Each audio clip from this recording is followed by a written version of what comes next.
Kan kekuatan umat Islam. Nah, jamaah kita sedang terpecah belah. Ya, jadi umat ini dalam keadaan ngambang ini sekarang. Ya, para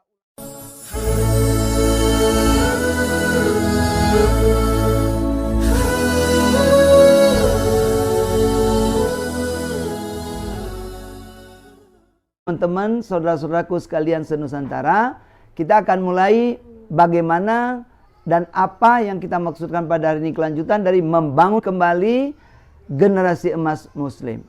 Saya akan mulai dari ada 4 kelompok ayat yang perlu kita perhatikan dan perlu kita ketahui dulu.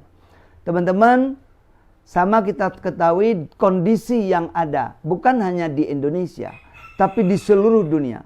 Kita umat Islam dalam kondisi yang sangat memperhatikan. Sangat-sangat memperhatikan.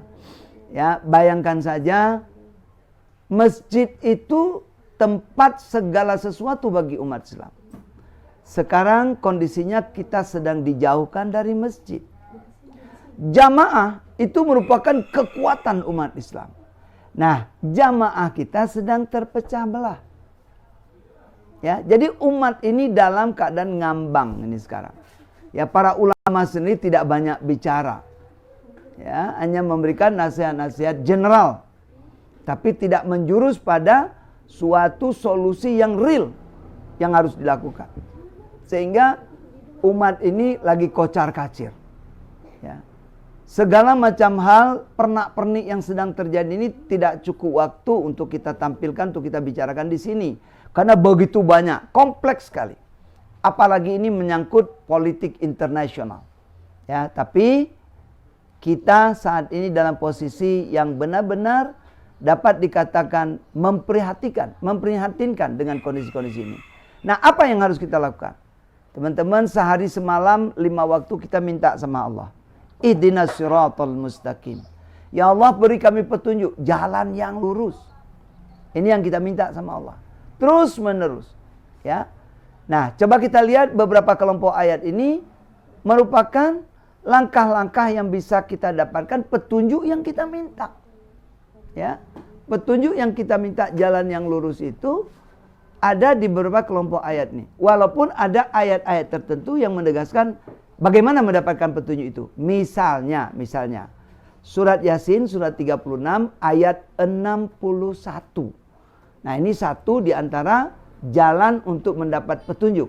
Ya, sekali lagi surat 36 surat Yasin ayat 61. Wa ani'buduni hadza siratul mustaqim. Dan hendaklah kamu menyembahku.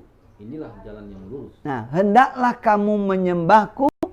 Ini jalan yang lurus. Jadilah hamba Allah. Ya, dengan mengikuti semua aturan-aturan Allah.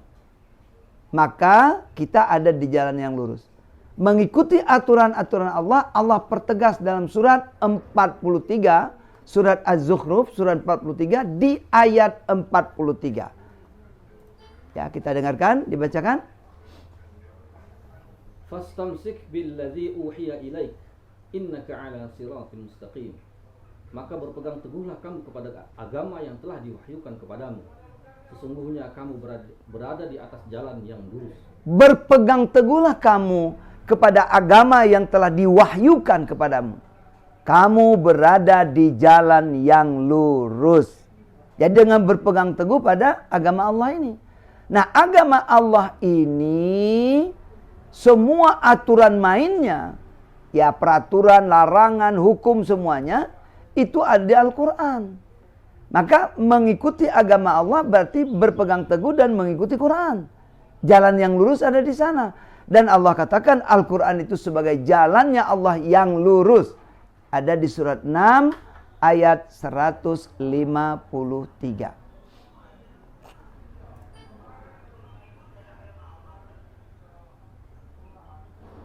Wa anna hadza sirati mustaqiman fattabi'uhu wa la tattabi'us subula fatafarraqu bikum an sabilihi.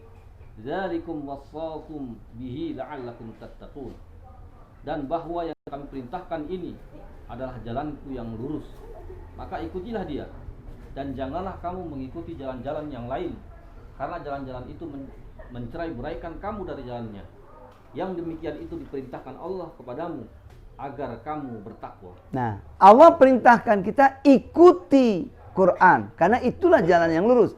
Jangan ikuti jalan-jalan yang lain karena akan membuat kamu terpecah belah. Ini sangat jelas. Ya, ikuti Quran dan ini perintah kata Allah. Karena jalan lurus itu ada di dalam Al-Quran. Nah, bagaimana mendapatkan dan step atau langkah-langkah yang harus kita ikuti? Apa yang kita lakukan sehingga jalan yang lurus sebagai petunjuk dari Allah kita dapatkan. Ya, surah Al-Baqarah ayat 1 sampai 5. Mari kita dengarkan. Bismillahirrahmanirrahim. Ya. Alif Lam Mim. Dzalikal kitabu la raiba fihi hudal lil muttaqin. Nah, ini jelas. Hudal lil muttaqin, petunjuk bagi orang-orang yang bertakwa. Apa itu? Kitab Allah, Al-Quran, yang di dalamnya tidak ada keraguan sama sekali. Jadi ini yang harus kita ikuti, kitab Allah. Apa yang harus kita lakukan sebagai petunjuk bagi orang yang bertakwa? Pertama, lanjut. Alladzina yu'minuna bil ghaibi wa yuqimuna as-salata wa mimma razaqnahum yunfiqun. Ini yang pertama kita dengarkan tadi, ya. Mereka yang beriman kepada yang gaib. Beriman kepada yang gaib, yang mendirikan salat dan menafkahkan sebagian rezeki yang kami anugerahkan kepada mereka. Ya, 3 hal ya. Iman pada yang gaib, mendirikan salat, kemudian menafkahkan rezeki yang Allah berikan. Kemudian apa lagi? Walladzina yu'minuna bima unzila ilaika wa ma unzila min qablik wa bil akhirati hum yuqinun. Ya. Dan mereka yang beriman kepada kitab Al-Qur'an yang telah diturunkan kepadamu dan kitab-kitab yang telah diturunkan sebelummu, serta mereka yakin akan adanya kehidupan akhirat. Nah, jadi iman pada kitab Al-Quran yang sekarang telah diturunkan dan ada pada kita, dan juga termasuk kitab-kitab sebelumnya. Ini harus kita imani. Dan kita yakin adanya hari akhirat. Jadi dengan beriman pada yang gaib, mendirikan sholat, kemudian mendirikan sholat, kemudian memberikan, bernafkah, ya, berinfak dari apa rezeki yang Allah berikan pada kita, beriman pada Al-Quran dan kitab-kitab sebelumnya, dan juga iman atau yakin dengan hari akhirat, hasilnya adalah di ayat 5. Ulaika ala hudam mir rabbihim wa ulaika humul muflihun. Dan mereka itulah yang tetap mendapat petunjuk dari Tuhan mereka, dan merekalah orang-orang yang beruntung. Mereka itulah orang-orang yang tetap mendapat petunjuk dari Tuhan mereka.